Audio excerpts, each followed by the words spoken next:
अगर हमें दुनिया की किसी भी बॉडी या फिगर की सेंटर ऑफ ग्रेविटी निकालनी है तो हमें कुछ फिगर्स की सेंटर ऑफ ग्रेविटी या सेंट्रॉयड मालूम होना चाहिए। जैसे कि रॉड, यहाँ पे हमको एक रॉड दिया हुआ है जिसकी की लेंथ कितना है एल। तो रॉड का वेट रॉड की सेंटर ऑफ ग्रेविटी पे लगेगा और कैसा लगेगा, वर्टिकली डाउनवर्ड। अगर रॉड की लेंथ एल है तो इसकी सेंटर ऑफ ग्रेविटी की दूरी यहाँ से आएगी L/2। रॉड को यहाँ पे मैंने वर्टिकल कर दिया है, तब भी इसका वेट इसके सेंटर ऑफ ग्रेविटी पे ही लगेगा और कैसा लगेगा, वर्टिकली डाउनवर्ड। अभी भी इस रॉड की जो सेंटर ऑफ ग्रेविटी का डिस्टेंस यहाँ से आएगा वो L/2 ही आएगा। यहाँ पे रॉड को हमने इंक्लाइन कर दिया है, अभी भी रॉड का वेट रॉड के सेंटर ऑफ ग्रेविटी पे लगेगा और कैसा लगेगा, वर्टिकली डाउनवर्ड लगेगा।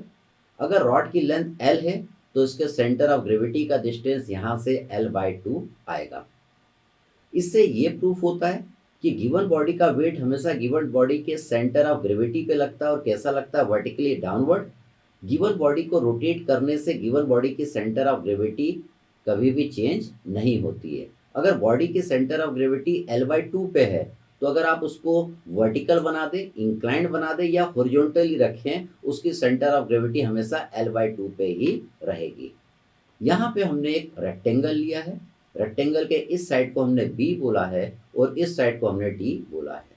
इस रेक्टेंगल की हमको सेंटर ऑफ ग्रेविटी या सेंट्रॉयड निकालना है। तो इसका सेंटर ऑफ ग्रेविटी कहाँ पे लाई करेगी, जहाँ पे इसके डायगोनल इंटरसेक्ट करेंगे। देखिए दोनों डायगोनल यहाँ पे मिले तो इसकी सेंटर ऑफ ग्रेविटी यहाँ पे रहेगी। अगर हमको इसके सेंटर ऑफ ग्रेविटी का डिस्टेंस यहाँ से मेजर करना है तो देखिए ये टोटल डिस्टेंस कितना है, बी है, तो ये डिस्टेंस आपका आ जाएगा B/2। ये टोटल ये वाले साइड डी है तो इसके सी जी का डिस्टेंस अगर आप यहाँ से मेजर करेंगे तो ये आपका आ जाएगा D/2। ये हमने यहाँ पे एक ट्रेंगल लिया है, यहाँ पे पहले मैंने राइट एंगल ट्रेंगल लिया है। ट्रेंगल की सेंटर ऑफ ग्रेविटी कहाँ पे लाई करती है, जहाँ पे उसके मीडियन इंटरसेक्ट करते हैं। मीडियन क्या होता है, ये वर्टेक्स से अपोजिट साइड के मिडिल पॉइंट को जोड़ने वाली लाइन जो रहती है इसको हम मीडियन बोलते हैं। तो इस ट्रेंगल का ये एक मीडियन हो गया, ये वर्टेक्स है और ये अपोजिट साइड का मिडिल पॉइंट है, इसको जोड़ने वाली लाइन ये इसका दूसरा मीडियन हो गया। ये वर्टेक्स है, ये इसके अपोजिट साइड के मिडिल पॉइंट को जोड़ने वाली लाइन ये इसका तीसरा मीडियन हो गया। तीनों मीडियन यहाँ पे मिले, मतलब इस ट्रायंगल की सेंटर ऑफ ग्रेविटी यहाँ पे लाई करेगी। हम जानते हैं मीडियन जहाँ पे इंटरसेक्ट करते हैं ये इसको 2:1 में डिवाइड करते हैं। कैसे, ऊपर वाला जो यहाँ से यहाँ तक की जो डिस्टेंस है वो कितना आएगा, 2 आएगा, तो सेंटर ऑफ ग्रेविटी से यहाँ तक का डिस्टेंस कितना आएगा, 1 आएगा। हमें क्या करना है, हमें इसके सी जी का डिस्टेंस निकालना है। कहाँ से निकालना है, हमको इसके सी जी का ये वाला डिस्टेंस निकालना है। इस डिस्टेंस को हमने बोला है इट इज़ एक्स बार, हमें एक्स बार निकालना है। इस पॉइंट को मैंने नाम दे दिया है इट इज़ आवर पी, इस पॉइंट को मैंने नाम दिया है इट इज़ क्यू और इस पॉइंट को मैंने नाम दिया है इट इज़ पॉइंट डी। तो यहाँ पे देखिए दो ट्रेंगल बन रहे हैं। एक ये बड़े वाले ट्रेंगल को ध्यान से देखें, ये triangle A B D, triangle A B D, इसके अंदर एक छोटा ट्रेंगल भी है। कौन सा छोटा ट्रेंगल है, ए पी क्यू। तो ट्रेंगल ए पी क्यू और ट्रेंगल ए बी डी ये दोनों ट्रेंगल सिमिलर हैं।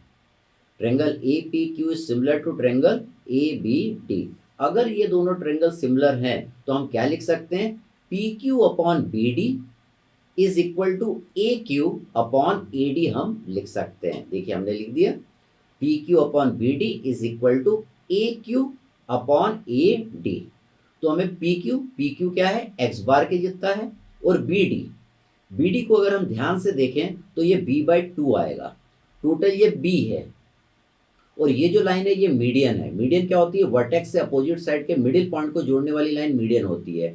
इसलिए बी से डी तक की दूरी कितना हो जाएगी, B/2 हो जाएगी। यहाँ पे देखिए ए से क्यू तक का डिस्टेंस कितना है, 2 है, तो ए से डी तक का डिस्टेंस कितना हो जाएगा, 3 हो जाएगा।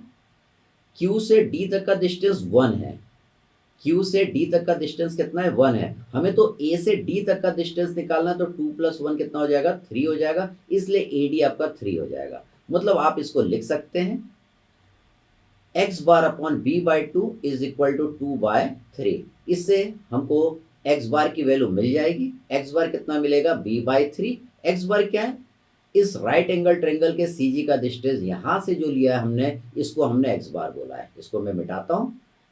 ये जो डिस्टेंस है, ये जो डिस्टेंस है, इसको हमने बोला है b/3, जो अपना एक्स बार था। अगर आपको इस राइट एंगल ट्रेंगल के सी जी का डिस्टेंस इस साइड से निकालना है, तो हम क्या करेंगे, b में से b/3 को माइनस कर देंगे, तो सी जी का डिस्टेंस इस साइड से आ जाएगा। ये कितना आएगा, 2b/3 आएगा। अगर हमको इस राइट एंगल ट्रेंगल के सी जी का डिस्टेंस यहाँ से निकालना है, तो जैसे हमने b/3 को डिराइव किया है, उसी तरह ये वाला को भी हम डिराइव करके निकाल लेंगे। तो ये डिस्टेंस आपका आएगा h/3। इसी तरीके से आप राइट एंगल ट्रेंगल के सी जी का डिस्टेंस ऊपर से भी निकाल सकते हैं। तो ऊपर से आपका आ जाएगा दैट इज 2h/3। अगला जो हम फिगर ले रहे हैं दैट इज सर्कल। आप जानते हैं सर्कल की सेंटर ऑफ ग्रेविटी सर्कल के सेंटर में लाया करती है।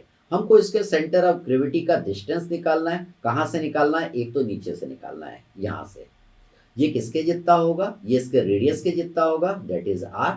अगर हमको इसके सेंटर ऑफ ग्रेविटी का डिस्टेंस यहाँ से निकालना है, तो ये भी आपका r होगा। इसी तरीके से हमने एक सेमी सर्कल लिया। सेमी सर्कल की हमको सेंटर ऑफ ग्रेविटी का डिस्टेंस निकालना है। कहाँ से निकालना है, इस रेफरेंस लाइन से निकालना है। तो हम जानते हैं इसके सी जी का ये जो डिस्टेंस आता है, ये हमारा 4r/3π आता है। इसका मैं आपको डेरिवेशन नहीं करा रहा हूँ। क्यों नहीं कर रहे हैं हम लोग, क्योंकि 11th में ये वाला डेरिवेशन करके हम 4r/3π डिराइव करके प्रूफ करके निकाल चुके हैं। अब हम इसके एप्लीकेशंस देखेंगे। इसी तरीके से ये जो सेमी सर्कल है, इसका जो सी जी का डिस्टेंस यहाँ से हम निकालते हैं, ये आपका आता है आर के जितना। अगर आपको इस सेमी सर्कल के सी जी का डिस्टेंस ऊपर से निकालना है, तो ये जो डिस्टेंस आपका आएगा r-4r/3π आएगा। ये देखिए r-4r/3π क्यों आया, क्योंकि देखिए यहाँ से यहाँ तक डिस्टेंस कितना है, ये r के जितना है, ये इसके रेडियस के जितना है। इस r में से मैं इतने 4r/3π को माइनस कर दूंगा, तो इसके सी जी का डिस्टेंस ये वाला आ जाएगा r-4r/3π। इसी तरीके से आपको क्वार्टर सर्कल दिया है, इसके भी सी जी का डिस्टेंस निकालना है।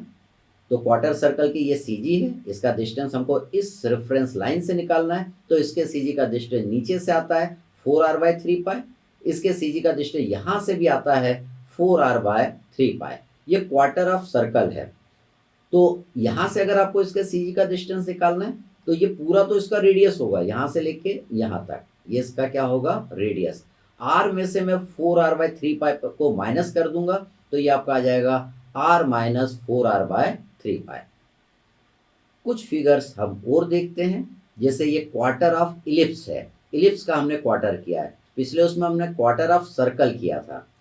तो ये आपको इस इलिप्स की सेंटर ऑफ ग्रेविटी नजर आ रही है।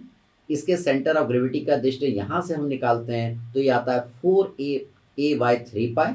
और अगर इसके सी जी का डिस्टेंस नीचे से निकालेंगे, तो ये आपका आएगा 4b/3π।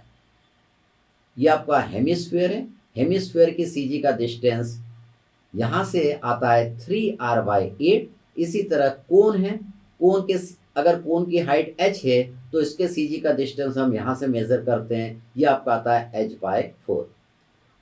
अगला फिगर हमारा ट्रेपेजियम है। ट्रेपेजियम की छोटी वाली साइड को मैंने बोला है ए और बड़ी वाली साइड को मैंने बोला है बी। हमको इस ट्रेपेजियम की सी जी का डिस्टेंस बड़ी वाली साइड से निकालना है, ये वाला डिस्टेंस निकालना है। तो ये डिस्टेंस आपका आता है दैट इज h/3 b+2a/b+a। अगर इसी ट्रेपेजियम के सी जी का डिस्टेंस फ्रॉम द छोटी वाली साइड अगर आपको निकालना है, तो आप क्या करेंगे, h में से माइनस कर देंगे, h/3 b+2a/b+a। तो ये आपका आ जाएगा यहाँ say that is h/3 a+2b/a+b। जब आप सेंटर ऑफ ग्रेविटी निकालना सीख जाएंगे, तो उसको ये वाला फॉर्मूला डिराइव करके आप आराम से निकाल सकेंगे।